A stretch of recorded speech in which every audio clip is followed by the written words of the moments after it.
Assalamualaikum warahmatullahi wabarakatuh. Bertemu dengan saya Ahmad Yasudi, host di Reuter Channel, kanalnya situs berita reuterkini.com. Kami akan menyajikan talk show.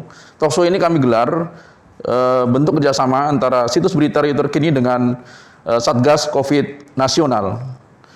Kami akan membahas berbagai aspek yang terkait dengan pandemi corona yang melanda dunia, termasuk Provinsi Riau ini. Sebagai data, bahwasanya pandemi ini nyata, bukan cerita, bukan konspirasi, apalagi bukan juga akal-akalan. Sampai sekarang sudah sebanyak 8.832 warga Riau yang terpapar virus COVID-19 ini. Dari jumlah itu ada 197 pasien yang tidak terselamatkan. Mereka meninggal karena ganasnya virus COVID-19. Kabar gembiranya juga banyak yang sembuh. Ada 5.439 pasien positif corona di Riau ini yang sembuh. Hari ini ada penambahan lagi pasien baru di Provinsi Riau ini sebanyak 131 pasien baru dan 6 diantaranya tidak terselamatkan. Kami datang untuk menyampaikan motivasi yang positif bagi masyarakat yang belum terkena agar berjaga-jaga, dan bagi warga yang sudah terpapar agar tetap optimis bahwasanya virus ini bisa disembuhkan. Karena itu kami hadirkan hari ini seorang narasumber yang pernah mengalami situasi sulit terpapar virus corona, tetapi karena usaha yang keras, optimis yang mantap, narasumber kita ini sembuh. Beliau ini Bang Haji, tapi bukan Haji Rumai Rahma. Yang jelas panggilannya memang Bang Haji. Kita sapa narasumber kita, Bang Haji Ibnu Mas'ud. Assalamualaikum Bang Haji. Waalaikumsalam warahmatullahi wabarakatuh. Sehat? Alhamdulillah. Masih terbayang suasana isolasi? Masih lah. Masih ya? Itu pengalaman yang luar biasa ya. Dan berharap tidak terulang lagi. Mudah-mudahan tidak terulang lagi. Amin. Ya. Kita juga semua berharap tidak terulang, tidak terjadi pada Bang Haji dan kita semua. Kita ingin mendengarkan informasi langsung dari orang yang pernah mengalami dan dimudahkan oleh Tuhan, oleh Allah untuk mengatasi, kemudian dia sembuh dan kembali kepada keluarganya. Bang Haji, sharing dong tentang gimana awalnya Bang Haji mengetahui kalau ada gejala COVID-19 pada diri Bang Haji. Ya, terima kasih. Jadi begini, saya itu sebetulnya awal itu gejalanya tidak seperti gejala COVID. Jadi gejala demam darah. Jadi saya berobat ke dokter penyakit dalam, dicek, oh ini demam darah, saya dikasih obat. Jadi ada 3-4 hari saya berobat jalan. Setelah itu tambah lama badan ini tambah tidak nyaman, tambah lemas. Saya telepon lagi dokter, bilang, dok saya minta dirawat aja. Oh kalau gitu langsung ke rumah sakit aja. Karena dokter itu ada di rumah sakit swasta, saya ke sana. Saya langsung datang sana, minta dirawat, diagnosis, kemudian dicek, di ronsen, kemudian dicek darah semua. Ya. Memang trombosit turun. Setelah trombosit turun, dilihat, oh ini demam darah, maka dikasih obat, dirawat. Nah, waktu itu setelah saya dirawat sekian hari, baru saya menyadari bahwa sebetulnya gejala demam darah ini sebetulnya gejala COVID.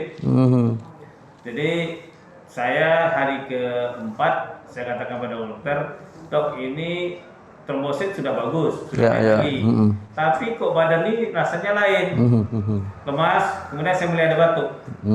Saya langsung minta di ronsen dan di swab. Waktu itu hasil ronsen langsung keluar. Dilihat hasil paru saya itu, dilihatkan ke saya, pinggir-pinggirnya ada putih. Bilang ini bukannya COVID dok. Dokternya mengatakan bisa jadi, tapi kita tunggu swab. Kalau gitu jangan tunggu hasil swab, saya langsung minta isolasi. Jadi diisolasi. Isolasi, ada 1 hari saya diisolasi di rumah sakit swasta.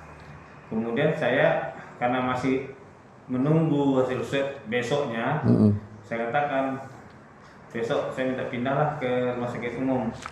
Karena saya tahu di rumah sakit umum itu tim dokternya lebih lengkap. Kemudian juga kan rumah sakit rujukan utama. Waktu masa itu sekitar tanggal 22 Juli itu kan belum banyak ya. Belum ramai. Ya. Jadi masih bisa lah. Saya telepon ke rumah sakit umum, ada ruangan, ada, ya saya minta pindah. Pindah. Dan itu hari ke-5 saya pindah. Hari ke-5 itu memang kondisi sudah sudah berat ya. Maksudnya napas sudah mulai sesak. Kemudian badan ini udah rasanya tidak nyaman kan. Sampai pindah ke RSUD, sudah keluar hasil swab? Baru hari kedua di RSUD baru keluar. Positif? Memang positif.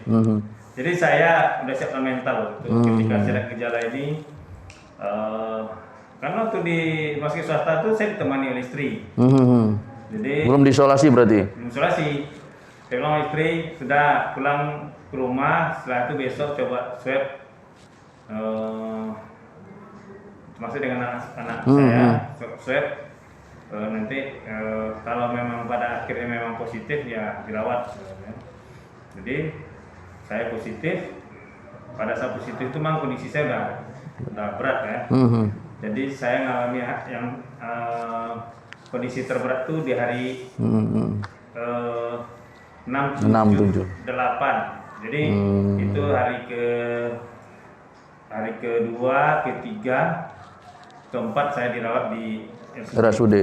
Bahkan, tapi saya tahu ceritanya itu seminggu setelah saya udah kondisi tenang, sampaikan oleh dokter bahwa setelah di hari ke-8 itu paginya itu saya mau dimasukkan ke ICU. Karena saturasi oksigen saya itu di bawah 95. Pagi-pagi dokter baru datang menyampaikan begini, Pak Inu apa kabar? Alhamdulillah Pak, masih sesak, masih oksigennya jangan lepas ya, enggak. Tapi memang saya seorang agak lemas ya. Terus disampaikan, Pak, banyak berdoa, berzikir Pak ya, mohon pada Allah supaya Bapak bisa melewati masa-masa berat. Saya sudah punya feeling bahwa ini berat ini. Terus saya ambil kesimpulan pagi itu saya harus kuat melawan. Saya belum terbayang bahwa itu akan dimasukkan ke ICU. Tapi saya berpikir ini kalau saya tidak melawan, saya tidak kuat, saya tidak bisa punya daya tahan tuh yang bagus, punya semangat untuk hidup, bisa jadi saya masuk. Jadi dicek saturasi saya rendah di bawah 95. Kemudian siangnya saya dengar percakapan dari perawat melalui speaker itu, minta perawat tolong cek saturasi saya kembali, juga. Terus kalau berapa saturasinya tolong kasih tahu. Alhamdulillah naik jadi 96. Nah dari pagi itu saya cuma lakukan banyak berzikir, doa. Kemudian saya telepon kawan-kawan, saya telepon istri, saya telepon anak yang membuat saya semangat. Saya tidak tahu, rupanya itulah masa kritis saya. Jadi seminggu setelah itu dokter cerita kalau saturasi oksigen saya tidak turun juga, tidak naik juga, saya masuk ICU habis zuhur itu, habis makan siang itu. Nah itu masa kritisnya. Jadi sore naik lagi jadi 97, mendekat normal. Nah ini yang masa sulit itu. Jadi memang saya itu termasuk kategori virusnya yang banyak masuk. Banyak masuk. Total berapa hari? Totalnya perawatan rumah sakit swasta 5 hari. Di RSUD? Di RSUD 25 hari. 25 hari. Jadi berarti 30. Ya, kenapa bisa lama? Karena memang paru-paru saya itu, saya lihat waktu pulang saya dikasih semua hasil ronsen. Saya perhatikan memang di hari ke-6, 7, 8 itu paru-paru saya itu 2/3 itu memutih. Jadi memang berat ya. Jadi setelah hari berikutnya ada dong, ada 10 ronsen, ya. ronsen, Ya. dan saya di swab itu 12 kali. Ya, Bang Haji kan udah ngalami nih dari mulai gejala, kemudian dirawat, di swab positif, kemudian akhirnya Allah kasih kesembuhan. Ini kan bukan rekayasa kan? Oh tidak. Saya dari awal memahami bahwa COVID itu memang ada. Kebetulan kita ngelola pondok pesantren. Jadi memang saya dari awal COVID itu sudah ketat. Bahkan saya masa COVID itu saya kan lagi umrah. Ya, umrah kemudian kita juga jalan ke Turki. Saya memperhatikan bagaimana Saudi memperlakukan protokol ini. Dan di Turki juga itu kita masuk bandara, di airport itu juga diperiksa ketat, kemudian mau keluar juga diperiksa ketat gitu kan. Dan saya sudah memahami bahwa ini memang virus ini adalah seluruh dunia. Global ya. Global. Ini persoalan kan masih ada sebagian masyarakat kita yang menganggap ini rekayasa. Kalau saya lihat tipu-tipu. Ini persoalannya adalah sosialisasi. Jadi sosialisasi yang masih belum tepat sasaran kepada masyarakat, sehingga masyarakat itu menganggap remeh. Contoh di daerah-daerah ya, daerah-daerah kita perhatikan memang masyarakat tidak peduli. Sangat tidak peduli. Tapi juga di Kota Pekanbaru ini juga masih masyarakat lemah, banyak tidak peduli, karena mereka merasa bahwa ya ini kita kuat, kan kita bisa lawan. Jadi mereka nggak peduli. Oke, setelah pernah terpapar, pasti punya pengalaman. Kemudian apa yang bisa Bang Haji sampaikan pada masyarakat agar lebih melakukan pencegahan?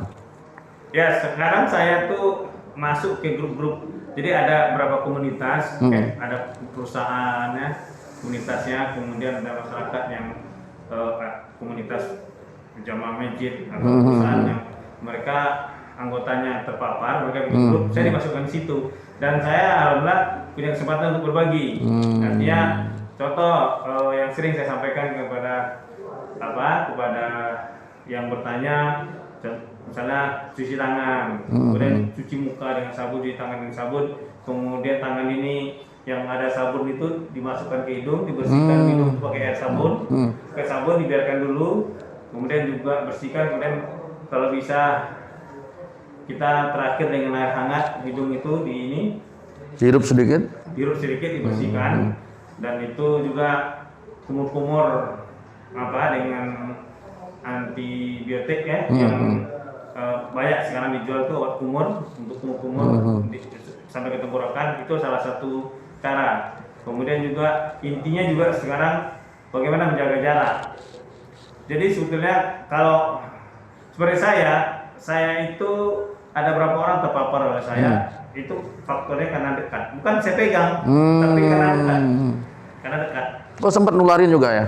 Nah, istri saya kena, ada paman saya kena, anggota saya di kantor berapa orang juga kena, tapi mereka kuat kan? Jadi OTG mereka tidak mau tidak swab, tidak dicek, tapi mereka langsung lakukan minum vitamin, mereka lakukan upaya pengobatan sendiri. Alhamdulillah 4 hari 5 hari mereka sembuh. Artinya berangkat dari pengalaman Bang Haji, klaster penyebaran corona ini bukan dibuat-buat ya? Tidak. Jadi memang betul. Jadi saya rasakan itu. Paman saya itu cuma mijat kaki saya. Nah, sama-sama dirawat sama saya di RSUD. Kalau istri nemani saya di ruangan selama di rumah sakit swasta memang kena. Tapi OTG juga. Alhamdulillah. Kalau sempat ada gejala seperti saya kan berat. Jadi memang selama sebulan dirawat itu tidak keluar ruangan, ya, tidak tapi memang itu kita dorongan kita ya semangat untuk sembuh, kemudian ya zikir dan doa. Jadi kita baca Quran, membuat kita lebih tenang daripada ini. Kenapa? Sekarang pun banyak ada beberapa pasien-pasien lagi di rumah sakit itu dikasih nomor saya, dia konsultasi, ada yang tidak kuat, ada yang menangis, ada yang pulang, ada yang mengatakan yang tidak diperhatikan oleh keluarganya, ini. Tapi kita buat motivasi, ya. Alhamdulillah ada beberapa orang sudah pulang, sudah sembuh ya. Jadi sekarang memang salah satu kerjaan saya setelah keluar itu adalah berbagi. Ya, jadi influencer lah ya. Ya, jadi kita berbagi dengan pasien-pasien COVID yang ada. Dan kemudian yang udah pulang pun sebetulnya juga belum, walaupun udah negatif, tapi masih ada efek lain. Artinya apa? Kayak paru-parunya juga, jantungnya juga, apa? Ya cek juga. Kayak saya melakukan cek memang 3 minggu setelah pulang itu masih napas masih pendek-pendek, masih apa? Belum sempurna lah. Sempurna. Kemudian apa? Lambung. Sampai sekarang saya masih makan obat lambung karena waktu kita dirawat di obat dosis tinggi vitamin C. Ada ngefek juga ya. Nah, ini bagi yang dirawat dan keluarga yang dirawat harus rajin tanya ke dokter, ini obat apa efeknya, karena semua dikasih obat bagus-bagus. Bang Haji, ini sebagai final statement, kami ingin mendapatkan informasi yang baik lah kepada masyarakat dari Bang Haji yang pernah mengalami situasi sulit.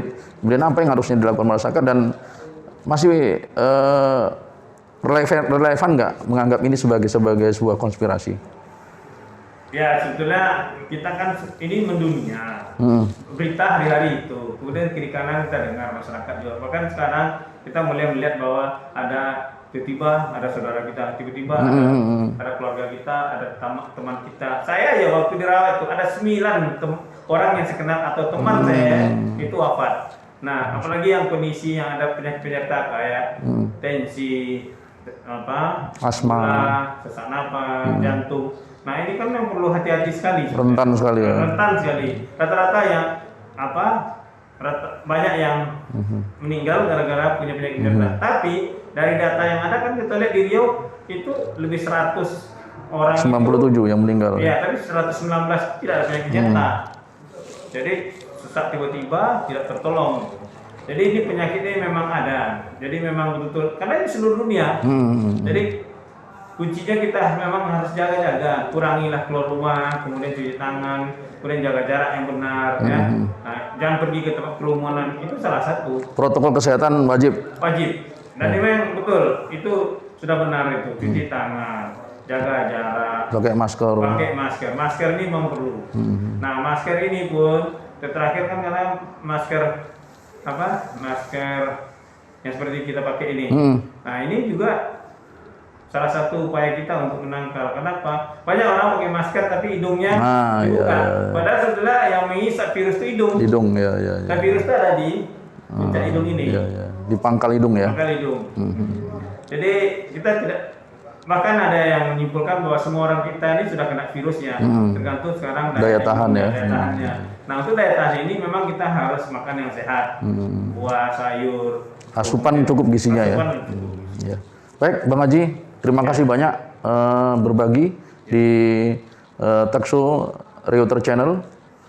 Saya yakin ini akan menginspirasi banyak pihak agar meyakini corona ini nyata. Baik, pemirsa sekalian, kita sudah dapatkan gambaran nyata dari seseorang yang pernah mengalami situasi sulit, terpapar COVID-19, kemudian menjalani isolasi, menjalani perawatan, hari-hari yang sangat berat, tapi kemudian sembuh.